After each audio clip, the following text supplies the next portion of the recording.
Over thousands of years, we've gotten more and more efficient at growing food for an ever-growing population. But the road from farm to table can be long and wasteful. Globally, a third of all crops go bad before they reach the table.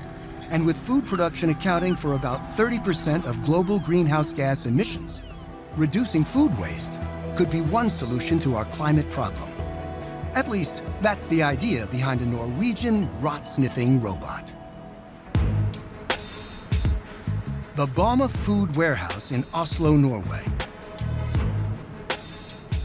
Ann Persson is the director of quality assurance. We get about 2,000 pallets in here every night. The produce comes in from 80 countries. They're being scanned here, and then they go straight to the quality control tower. This is the first control that is being done when it comes to Norway. Inspectors screen the produce for spoilage as best they can before sending it to the supermarket. The problem is we don't have very much time to inspect the pallets. It's maximum 60 seconds. And also due to the setup of the quality stations, we're only able to control the 2 upper layers, maximum. That means, even with experience, visual inspection only goes so far. Inevitably, some spoiled produce goes undetected and gets shipped along with the rest of the produce all over Norway to local supermarkets. So our question was, how can we check the whole pallet? So that's when we started to look after new technology.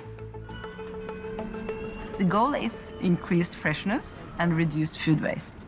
If we can detect spoilage earlier in the value chain, we are also able to do more with the products that we might reject. We can sort them, we can give them to food banks. Bama connected with Tunable, a small tech company in Oslo, inventors of an artificial nose or machine olfaction device that is already in use monitoring the amount of greenhouse gases emitted by container ships. Tirindu Maduma is Tunable's business development manager. Bama came to us. They explained that they had this problem of determining the quality of the fruits and vegetables, being able to do it at a large scale and being accurate. That allow us to extend our senses. So we've done that for sight, we've done that for hearing. So we have microscopes, we have hearing aid, but smell is still a sense that we haven't digitalized. And that's what we're doing. Christian Hoved is Tunable's CEO. When you take a breath, you're doing a multi-gas analysis. You're pulling in molecules, and those molecules are detected by your nose, and then it's detected by your brain to tell you what you're smelling.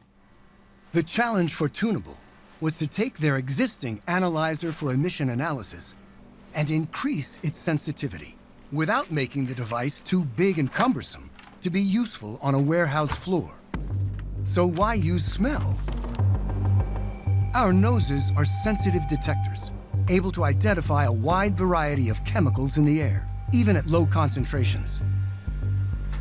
Airborne molecules can also potentially reveal what's hidden in the pallets. These molecules tell a chemical story of fruits and vegetables as they rot. But the device would have to be far more sensitive than a human nose, and able to detect spoilage more reliably than a human eye. Produce, like all living things, decays after death as microbes consume dead cells, releasing volatile organic compounds. In theory, the team should be able to tune their machine to recognize those molecules. We knew that we could look at complex gases. We redesigned emission analyzer, and then we started testing. Ivan Julka Reyer is the lead engineer on the Tunable eNose project. So now I'm going to measure fresh grapes and then some spoiled grapes to see if our eNose can smell the difference. I'll start with collecting a sample from the ambient air as a baseline for the measurement.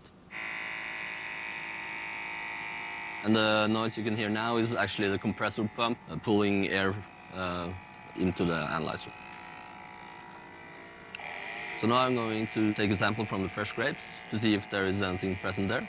The probe pulls in air and then compresses it by a factor of 5, which increases the density of the sample and makes molecules easier to detect. Next, infrared light shines through the sample. The light then passes through a chip that sorts different types of molecules based on the specific wavelengths of light they absorb, which ultimately allows the analyzer and accompanying software to reliably detect the presence and concentration of molecules that signal spoilage with extreme sensitivity. The reading I got now doesn't really show any molecules present at all compared to ambient air, which is more or less what I would expect from fresh fruit. So now I'm going to take a sample for the spoiled grapes. We see a clear difference. We see up to 12% absorption at the ethanol wavelength, which is a good indication that we actually smell the rotten grapes. So this looks really promising. The fumes we were able to collect, we were able to see the kind of the signatures. The engineers then tested different kinds of fruits and vegetables as they decayed, building up a database of chemical profiles. We saw a tomato was different somewhat from a banana. Grapes were different from avocado, for example. And we thought, well, this must be interesting. Tur Bache is the founder and chief technology officer of Tunable. He's been working with microelectromechanical systems for over 30 years. Tunable is a component inside our analyzers. That's the tunable filter. It's used to change the wavelength of the light, so we can scan the wavelength and do spectroscopy. It's very much like tuning a radio to find a particular station. The gases are separated in the infrared spectrum, just like radio stations, and then you can basically detect each one of them. So that's where the word tunable comes from. After extensive fine-tuning in the lab, it's time for the very first field test in the warehouse. Sometimes you can't learn about all of the variables that will be involved in an engineered system sitting on a desk with a pen and paper or at a computer screen. You need to go out into the field, you need to put it in the actual environment, see how it interacts, learn from that, make changes, and move forward. Now I'm capturing ambient air and then ready to do the measurement on the grapes. Ivan watches the screen, waiting to see the telltale grape waveform. But the pump just whirs away, and eventually, he gives up. I don't really know what happened here. For some reason, the results wasn't as expected. The first time definitely wasn't the charm. Murphy's Law. Yeah. We know that it works in a laboratory environment. So the big thing now is showing that it actually works in real life. And as you've seen, there's been some challenges. We tend to think of failure as a bad thing, right? That something that is not supposed to happen happens. But if you're doing anything new, failure is an integral part of the process. And the reason for that is because we can't perfectly predict or understand how things are going to work in the real world until we try them. Turns out the warehouse temperature, a chilly 41 degrees Fahrenheit, affected the test result. The cold part. We did know that it was cold in that area, but did we take into account enough? No, we didn't. We should, of course, have thought about that. But that's the kind of the learning, that's the process. Back in the lab, the Tunable team recalibrated their chip to account for the Balma warehouse temperature. They also adjusted the design to include the pumps that compress the sample, increasing the density of the gas to compensate for the lower metabolic rate of the food in the refrigerated environment. It will be really interesting to see if the iterations we have made will actually do the difference in the field. Ivan is back with the latest iteration of the Enos. Further testing in the lab showed that even with the changes, the machine needs time to adjust to the conditions in the warehouse. Now I'll let the instrument stay here for the night to reach a steady temperature, and then we'll do measurements tomorrow.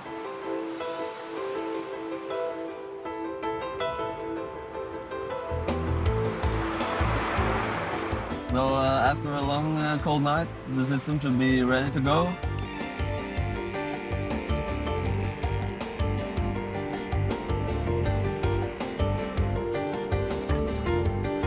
Now we see absorption of light at more or less 9.5, 10 microns, which indicate ethanol being present.